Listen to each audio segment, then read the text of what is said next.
දැන් signal herbal 99ක් විශ්වවිද්‍ය සමග සටන් කරයි. හරිම සුදුයි.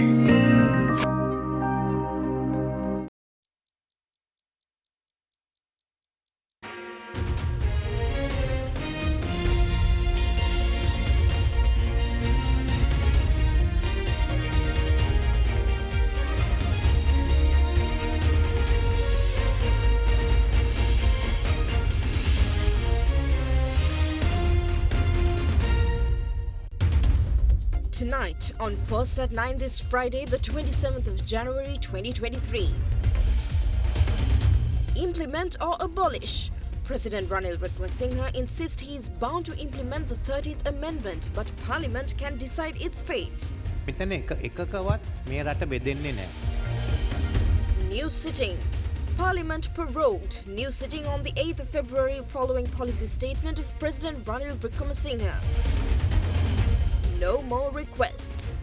PUCSL informed CEB not to request approvals for power interruptions until the 17th of February.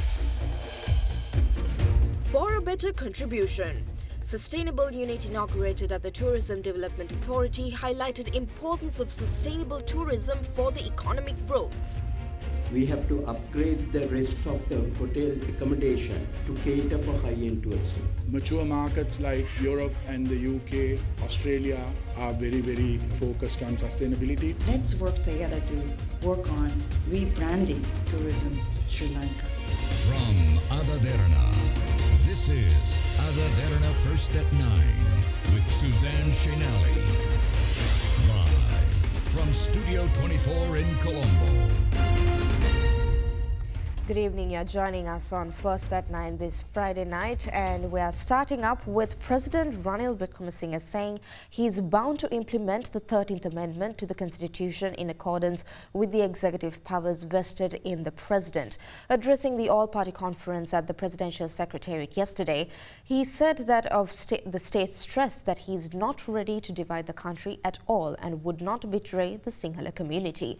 The head of state called on the political parties to work towards a consensus-based solution to the country's political and economic issues. In 2003, there was about 11,000 acres under military control. About 8,000 acres have been released thus far, and no disputes. The owners of lands were identified and released. The minister was to present a cabinet paper. She says she has presented a cabinet paper. Yeah, that was to include the extents of lands in each district. I don't know whether that was specified in the cabinet. The areas going by the 1985 map. That's a decision. Yeah, that's the decision. So if there are any other changes to the system procedure, we can do that. There's no issue. But it started by using the 1985 maps everywhere and then looking at those lands. So if there have been any people who have been dislocated before that, that can be taken up and discussed here. මම කියන්නේ මේක වහාම ක්‍රියාත්මක කරන්න. 13 වෙනි සංශෝධනය. මේ ඉඩම් දීම පිළිබඳව කතා කරොත් මහින්ද රාජපක්ෂ ජනාධිපතිතුමාගේ කාලේ ඉඩම් දුන්නා අක්කර 11000ක් විතර ඉඩම් ඒ වෙලාවේ දුන්නා. ඒ දාන්න. ඊට පස්සේ අපේ යහපාලන ආණ්ඩුව කාලේ මම කියන්නේ තවත් අක්කර 9000කට වඩා ලබලා දුන්නා. දැන් ඉතුරු ටික මේක මේ ඇද අවුරුදු ගණන් යන්න ඕනේ නැහැ මේවට. මේකට ඉඩම් කච්චේරියක් ඇඳවන්න. 13 වෙනි සංශෝධනය යටතේ ජාතික ඉඩම් කොමිසම ගෙනීමේ වැරද්දක් මම දකින්නේ නැහැ. ඒ මොකද ජාතික ඉඩම් කොමිසම පත් කරන්නේ ජනාධිපතිතුමා. When you compare with the situation that was prevailed during the time of war, we have the army or the forces have released more than 90% of the land that had been occupied by the army at that time. And also, I must tell you, sir, we must reconsider about releasing land in and around the Palali airport, because we can remember 2 of our aircraft were shot down by missiles just close to the Palali airport. So we don't know, we may have to face terrorism again. The LTT is facing said again, and we have found a lot of indication to that effect. And therefore, I must request you to reconsider and then get all the ideas and all the instructions from the security forces and their advice before releasing land in and around the Palali airport. ඒක අපි ඇත්තටම 13 වෙනි අවස්ථාව අපි දෙන්න බැඳිලා ඉන්නවා. ඉතින් මේක කරන්න ලේසි අමාරු නෑ. මේ ලොකු ප්‍රොසීඩියර්ස් වලට යන්න අවශ්‍ය නෑ. ඔබතුමාට පාර්ලිමේන්තුවේදී පක්ෂවල බලය දුන්නා. ඉඩම් බලතල සහ පොලිස් බලතල දීම සඳහා ඔබතුමාට ජනවරමක් නැහැ. ඔබතුමාලගේ ගෝඨාභය රාජපක්ෂ ජනතුමාව 69 ලක්ෂයක් ජනතාව ඡන්දෙන් පත් කරේ 13 වෙනි සංශෝධනයේ අඩංගු නොවන්නා වූ අලුත් ව්‍යවස්ථාවක් වෙනින්. ඔබතුමා අලුත් ජනවරමක් ලබා ගන්න රටින්. ඔබතුමා ඊළඟ ජනාධිපතිතුමන්ට ওই ප්‍රතිපත්ති ඉදිරිපත් කළා හැකිනම් ජය ගන්න. ඔබතුමාට ව්‍යවස්ථාව ගැන හරි වැටහීමක් නැහැ. මම විධායකයෙක්. මාව පත් කරද්දී සජිත්ට ඡන්දෙ දුන්නේ නැහැ මේවා කරා ගෝඨාභයට ඡන්දෙ දුන්නේ නැහැ ඡන්දෙ දුන්නා. ඉතින් මට දෙපැත්තම වරම තියෙනවා. TN එකේ දුන්නා. මට නීති සම්මත කරන්න බෑ. ඒ නීති සම්මත කරන එක පාර්ලිමේන්තුවේ. මට තියෙන්නේ කැබිනට් මණ්ඩලයක සාකච්ඡා කරලා ඕන නීතියක් ඉදිරිපත් කරන්න. ඉදිරිපත් කරාන් පස්සේ ඔයගොල්ලෝ සම්මත කරනවද නැද්ද කියන පාර්ලිමේන්තු වැඩක්. මට බෑ හෙට මේක සම්මත කරන්න. මට අයිතියක් නැහැ. 13 වෙනි සංශෝධනයේ අපේ නීති පොතේ තියෙනවා ව්‍යවස්ථාවේ තියෙනවා. දැන් අවුරුදු 37ක් විතර. මම ඒක ක්‍රියාත්මක කරන්න ඕනේ. මම ක්‍රියාත්මක නොකරනවා නම් කවුරු හරි යෝජනාවක් ගෙනල්ලා 22 වෙනි සංශෝධනය ගෙනල්ලා 13 වෙනි සංශෝධනය අහෝසි කරන්න. මෙතන මට කෑ ගහලා වැඩක් නැහැ. ඉතින් දැන් අපි මේ අහෝසි කළා නැත්නම් අපිට මැද ඉන්න බෑ ක්‍රියාත්මක කරන්නෙත් නැහැ. අහෝසි කරන්නෙත් නැහැ කියලා. දෙකෙන් එකක් අපි ගන්න ඕනේ. මෙතන එකකවත් මේ රට බෙදෙන්නේ නැහැ. අපි ඉඩම් කොමිසම වහාම පත් කරන්න. ඒ කියන්නේ කෙටුම්පත් අපිට මාර්තු මාස වෙනකොට ඉදිරිපත් කරන්න ඕන. මම යෝජනා කරේ 9 දෙනෙක් පළාත් වලින් ව්‍යවස්ථා ඇතුල් කරලා තියෙන 12 දෙනෙක් වෙනම ජනාධිපති පත් කරන්න. දෙවනුව තියෙන්නේ අපි ඉදිරිපත් කරන්නේ ජාතික ඉඩම් ප්‍රතිපත්තිය ගැන නීතියක්. රාමෝ. ජාතික ඉඩම් කොමිසමට ජාතික ඉඩම් ප්‍රතිපත්තිය ක්‍රියාත්මක කරන්න තියෙනවා. The chief prelates of the three Buddhist chapters urged the president today to retain the military encampments placed in close proximity to the Buddhist places of worship in the north and east of the country in the interest of safety and security of such areas. In a letter to the president, the chief prelates also stated that it is appropriately to deploy military officers for the protection of Buddhist temples with historic importance around the country, including the north and east based on an assessment of the need for such deployments. Further, they say that such deployments can be made in close proximity to the temples that need such assistance.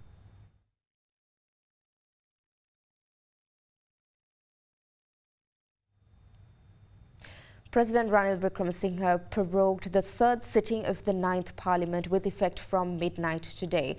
The fourth sitting of the 9th Parliament is expected to commence from the 8th of February following the policy statement which is to be delivered by President Wickremesinghe.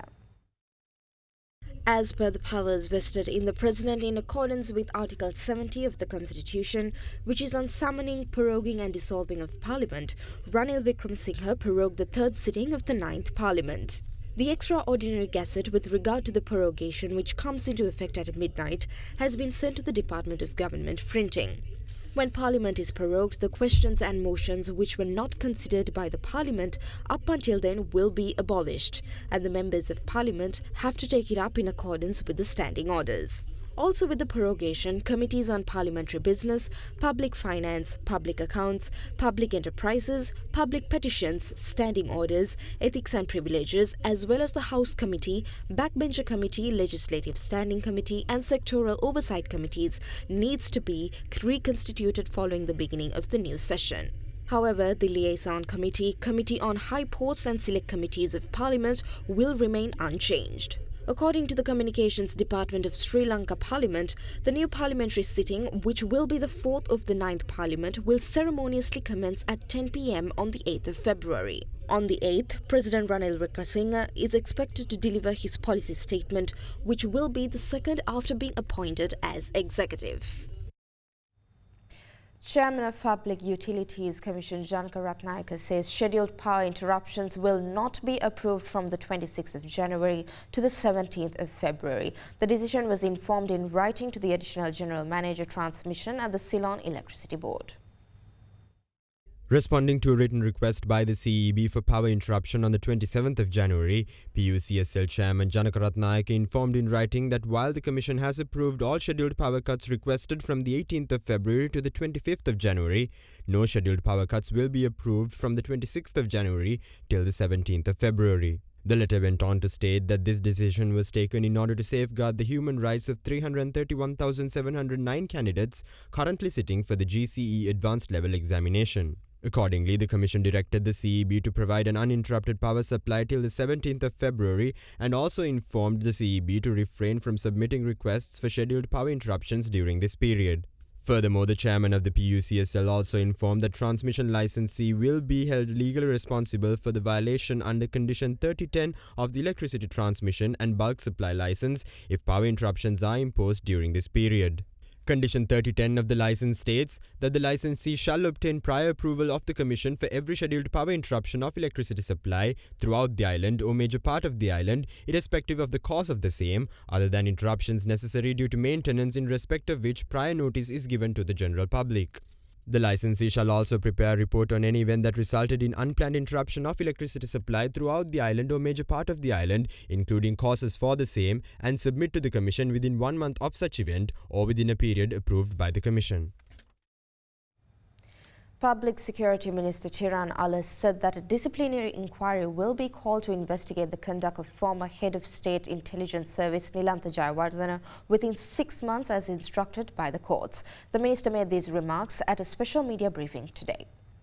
මං කැමති පණිවිඩයක් දෙන්න මේ මද්ද්‍රව්‍ය විකුණන පුද්ගලයන්ට කරුණා කරලා මේ දේ නවත්තන්න. ඔවුන් ඒක නැවැත්තුවේ නැත්තම් අපිට ඒක නවත්තන්න වෙනවා. මොන ක්‍රමයකින් හරි. අපි ඒ දේ අනිවාර්යයෙන් මේ වසරේ ඉදිරි මාස කිහිපේ අපි ඒකට වැඩ කටයුතු පටන් ගන්න ඒ දේ කරනවා. පාස්කු ප්‍රහාරය සම්බන්ධයෙන් බරපතල චෝදනා එල්ලවන නිලන්ත ජයවර්ධන මහතා සම්බන්ධයෙන් අරන් තියෙන පියවර මොකක්ද මේ අවස්ථාවේදී? ඒ නඩු තීන්දුවේ තියෙන්නේ එතුමාට ඩිසිප්ලිනරි ඉන්ක්වයරි එකක් කරන්න කියලා. කරලා මාස 6ක් ඇතුළතද මේ සුප්‍රීම උසාවියට දන්වන්න කියලා. ඉතින් අපි ඒ ඩිසිප්ලිනරි ඉන්ක්වයරි කරනවා. දැන් ජූලි 9 වෙනිදා ජනාධිපති මන්දිරයේ තිබිලා හම්බුණ කෝටියකට අධික මුදල නියෝජ්‍ය පොලිස්පති දේශබන්දු මහතා විසින් කොටුව පොලිසියට උපදෙස් දීලා තියෙනවා ඔබතුමාට ගෙනල්ලා දෙන්නයි කියලා. ඒ සම්බන්ධයෙන් ඔබතුමා දැනුවත්ද? දැන් දැනුවත් මෙහෙම කතාවක් තියෙන බව. හැබැයි එතුමා එහෙම උපදෙස් දුන්නද කියන එක මම දන්නේ නැහැ. එක නිලධාරියෙක් මොන හරි දාපු සටහනක් පමණයි තියෙන්නේ. දැන් ඒක මමගේ ඉල්ලීම උඩ පොලිස්පතිතුමා කොටුව මහේස්ත්‍රාත්තුමාට දන්නලා දැන් මුළු ඉන්වෙස්ටිගේෂන් එකම CID එකට බාර දීලා තියෙනවා. CID රිපෝට් එක ආවහම අපිට බලා ගන්න පුළුවන් මොකද්ද ඇත්ත නැත්ත කියලා. DIG තෙන්නකොන් මහත්තයාට මේ ඒ සම්බන්ධයෙන් උපදෙස් දීලා තියෙනවද කවුරු හරි? නෑ. Sustainable tourism promotion, rebranding Sri Lankan tourism and aiming high-end tourists. Stay with us for more news on the new plans of the Sri Lankan tourism sector.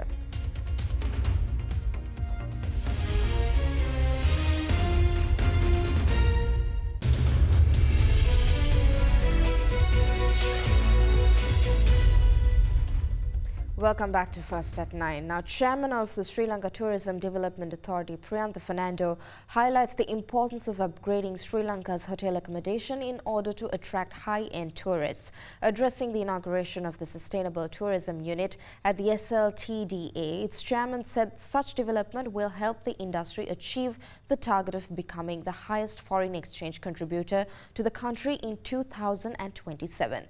Meanwhile, the United Nations Development Programme representative to Sri Lanka, Azusa Kubota, called the industry to work together to rebrand Sri Lankan tourism. The Sustainable Tourism Unit at Sri Lanka Tourism Development Authority was inaugurated yesterday under the patronage of the newly appointed country representative of the United Nations Development Programme to Sri Lanka, Azusa Kubota. When it comes to sustainability, people really do not understand what sustainability is, the individual roles they have to play. It's not a role to be played by one organization or an individual. It's a role that we have to perform collectively in taking forward the destination and positioning it in the global arena as a sought destination. Getting the product certified as a sustainable destination, ensuring quality and standards of the product is maintained is the responsibility of the Tourism Development Authority, and we will ensure to make sure that it is positioned at a high level. His Excellency the President has been talking of high-end tourism, but it's going to take a few years before we reach that level.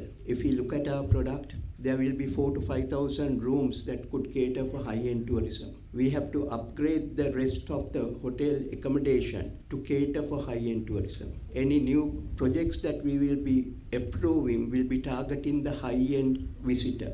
Of course, we are looking at new products like wellness. Also, this year we are launching marine tourism in a big way, covering the Eastern Province, Southern Province, and the Northwestern Province. These products will help us to get the high-end tourists into Sri Lanka. And the role that sustainability will play is immense. In every international tourism fora, you will find that sustainability is always making headlines. Whether it's WTM, whether it's ITB, wherever the tourism community gathers, moving forward with sustainable tourism is always a topic. Mature markets like Europe and the UK, Australia are very, very focused on sustainability, and they are now moving away from destinations that don't practice sustainable tourism.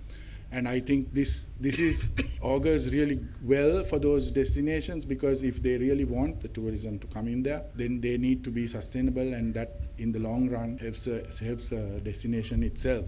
The establishment of a national sustainable tourism certification scheme in Sri Lanka has been identified as one of the priority and signature solutions to bridge Sri Lanka's biodiversity financing gap. And the project hopes to extend and expand the scheme to tour operators and sustainable destination management and other areas, with a specific focus on micro, small, and medium enterprises, and particularly women entrepreneurs. And even if we aim for high-end tourism, there is a way to ensure the benefits of the high-end tourism trickle down to the people, the real people in the communities. And this is what sustainable tourism is all about. Therefore, this is the time to reimagine and transform the tourism sector. And let's work together to work on rebranding tourism Sri Lanka. The ASPI closed in at green at 8,958.79 as a result of price gains in counters such as Sambath Bank, Expo Lanka Holdings and Lanka IOC, with the turnover crossing 1.9 billion rupees. Similar behavior was witnessed in the S&P SL20, which closed at 2,815, up 0.16% compared to the previous close. High net worth and institutional investor participation was noted in Hemas Holdings and Melstacor. Mixed interest was observed in Lanka IOC, Expo Lanka Holdings and SoftLogic Capital, whilst retail interest was noted in LOLC Holdings and Brown's Investment. Foreign participation in the market activity remained at subdued levels, with foreigners closing as net sellers. During the week, the ASPI and the S&P SL20 gained 2.8% and 3.3% respectively, whilst recording an average daily turnover of 1.74 billion rupees. Energy sector was the top contributor to the market turnover, whilst the sector index gained 2.95%. Insurance sector was the second highest contributor to the market turnover, whilst the sector index increased by 0.49%.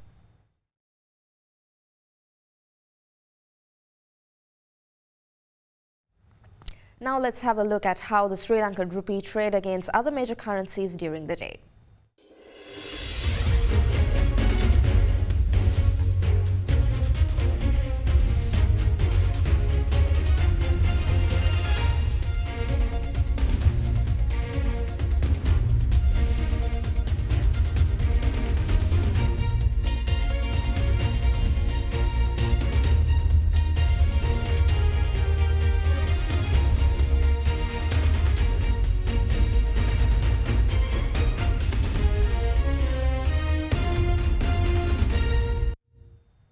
Asian markets were higher again today, riding on several consecutive weeks of gains as optimistic data lifted up investor sentiments. Meanwhile, in India, the Adani conglomerate made heavy losses as a controversial report claimed that the Adani enterprise used tax havens. Asian stocks rose today and were poised for their fifth straight week of gains after a set of data highlighted a resilient US economy, lifting investor sentiments ahead of next week's slate of central bank monetary policy meetings. MSCI's broadest index of Asia-Pacific shares outside Japan rose 0.53% to almost 9-month highs of 561.99.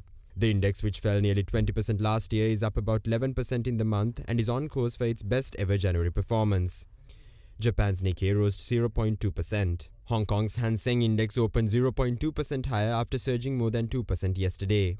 Mainland China markets are due to resume on Monday after the Lunar New Year holiday.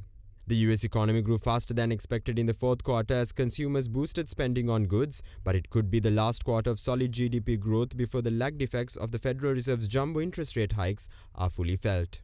In India, shares of Adani Enterprises sank 20% today as a scathing report by US short seller triggered a rout in the conglomerate's listed firms, casting doubts on how investors will respond to the company's record $2.45 billion secondary offer. 7 listed companies of the Adani conglomerate have lost a combined $48 billion in market capitalization since Wednesday after Hindenburg Research flagged concerns in a report about debt levels and the use of tax havens. Oil prices edged ahead for a second session today, buoyed by stronger than expected US economic growth and hopes of a rapid recovery in Chinese demand as COVID-19 cases and deaths plunged from last month's peak levels. Meanwhile, the OPEC Plus is scheduled to meet next week to review crude production levels as industries look to expand operations around the world.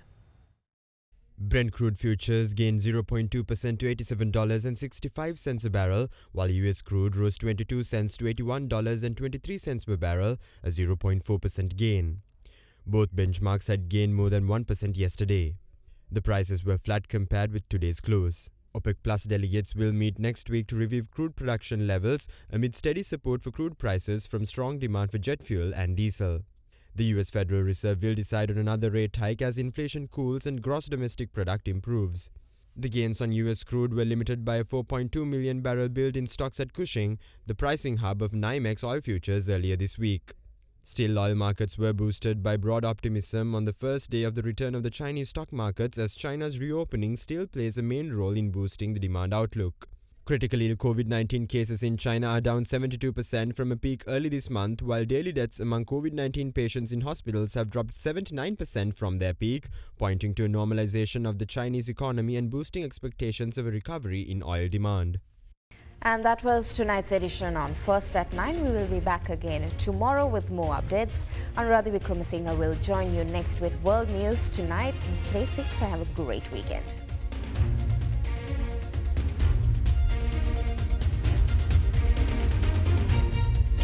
For news and information you can trust 24 hours a day, visit AdaDerana.lk.